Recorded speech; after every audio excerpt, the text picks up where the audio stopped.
గూఢచారి 2 అవుతుంది sir. గుడిచాను. Yeah. మళ్ళీ అడవి శేషు పాలిట పడ్డావు నువ్వు. బారిని అడవి శేషు బారిని. దాదాపు ఏంది అది ఎలా ఉంటుంది మీ ఇద్దరికి మధ్యలో?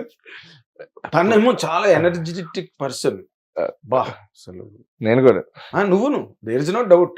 అంటే మీరు కాబట్టే కలిసి కాపురం చేయగలుగుతున్నారు. 12 ఎవరు వీక్ అయినా అవుట్. 12 సంవత్సరాలు 13 సంవత్సరాలు అయిపోయింది. నేను చెప్తాను మీరు నమ్మరు. మహా అయితే ఓ 4-5 సార్లు హాయ్ హౌ ఆర్ యు, ఎలా ఉన్నావు, ఏం సంగతులు అని మాట్లాడుకుని ఉండడం. ఎప్పుడు పని అంతే అంతే, ఎప్పుడు పని. మేమైతే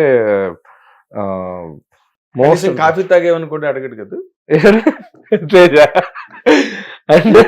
అంటే ఇప్పుడు తన అంత దారుణమైన పని రాక్షసుడు, వర్కాలి పని రాక్షసుడు, పని రాక్షసుడు, సున్నితంగా స్మార్ట్ గా